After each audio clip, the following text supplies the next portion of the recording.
आज हम एक ऐसी कहानी की परतों को खोलेंगे जो दिल्ली की गलियों से निकली है और सच कहूं तो रोंगटे खड़े कर देगी।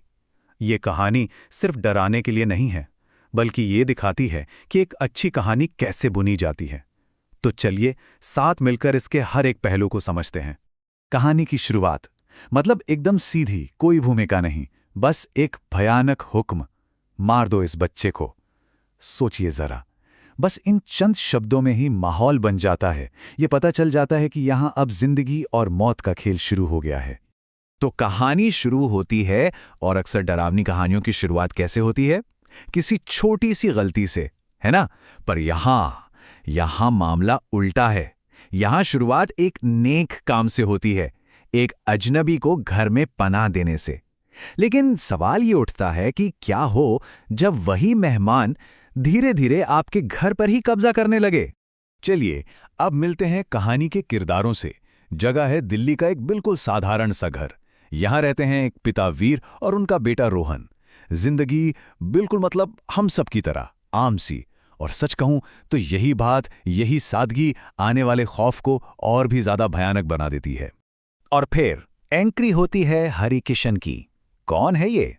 एक बेसहारा, कमजोर सा बूढ़ा आदमी जिसे देखकर किसी को भी तरस आ जाए। पर एक बात तो माननी पड़ेगी, डरावनी कहानियों में जो जैसा दिखता है वैसा होता कहाँ है। और यहीं से कहानी का पहला और सबसे अजीब रहस्य सामने आता है। जरा इस पर गौर करिए। दिन में हरिकिशन एक लाचार, कमजोर बूढ़ा, और रात होते ही वही इंसान एक ताकतवर नौजवान बन जाता है। मतलब ये कैसे मुमकिन है? बस समझ लीजिए कि यहीं से असली अलौकिक खेल शुरू होता है। तो सवाल यह है कि वो ये करता कैसे है? और अब इसका जवाब मिलता है। एक हड्डी जिस पर वीर के बाल बंधे हुए हैं। बस इसी एक चीज से हरिकिशन ने वीर को अपनी कठपुतली बना लिया है। जरा सोच कर देखिए, ये कितना खौफनाक है। अब हम कहानी के सबसे, कह सकते हैं, सबसे भयानक हिस्से की तरफ बढ़ रहे हैं। और जगह क्या है? एक स्कूल का चिल्ड्रंस डे फंक्शन।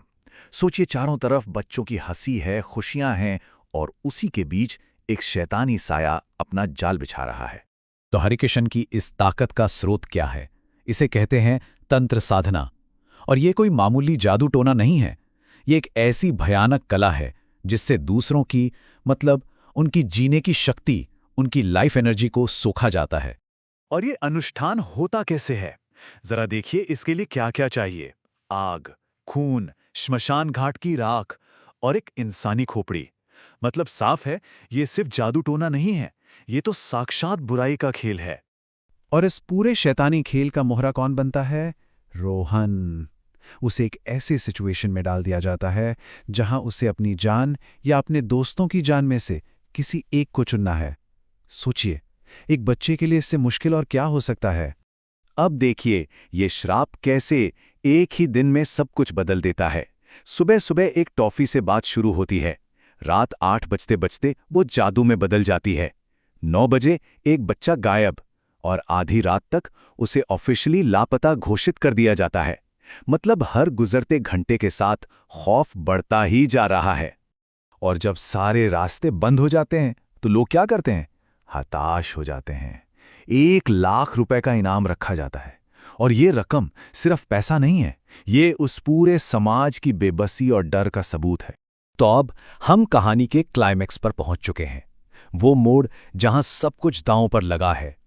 शैतान का अनुष्ठान बस पूरा होने ही वाला है, और अच्छाई और बुराई की आखिरी जंग अब शुरू होने वाली है।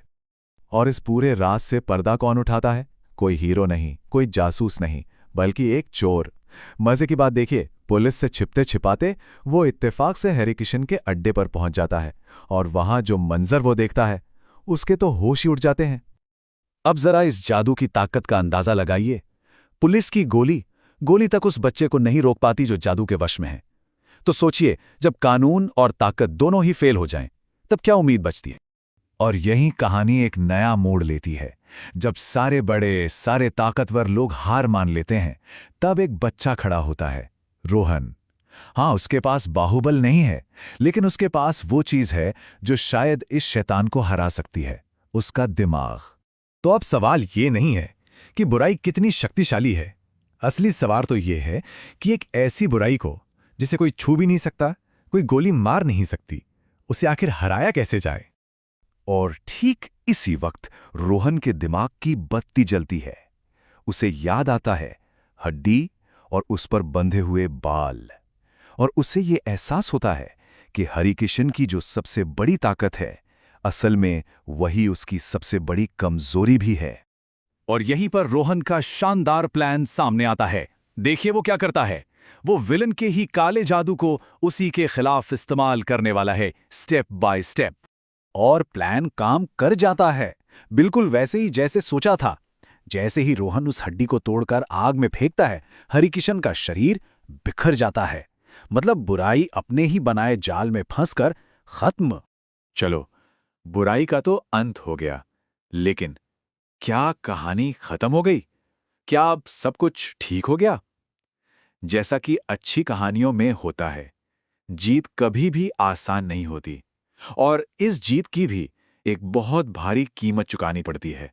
वीर तो श्राप से आजाद हो जाता है, लेकिन प्रिंसिपल अस्पताल में है। और सबसे दुखद खबर, मासूम आरव जो इस पूरे खेल में सिर्फ एक मोहरा था, वो अपनी जान गंवा देता है। तो सवाल उठता है कि आखिर हरिकिशन ये सब कर क्यों रहा था? और जवाब जितना सरल है उतना ही भयानक भी। वो बस हमेशा के लिए जवान रहना चाहता था, दूसरों की जिंदगियों की कीमत पर। तो आखिर में एक सवाल बचता है, इस कहानी में असली शक्ति क्या थी? उस शैतान का काला जादू, या फिर एक बच्चे का दिमाग और उसका साहस? ये कहानी हमें इसी एक सवाल के साथ छोड़ जाती है, सोचने के लिए।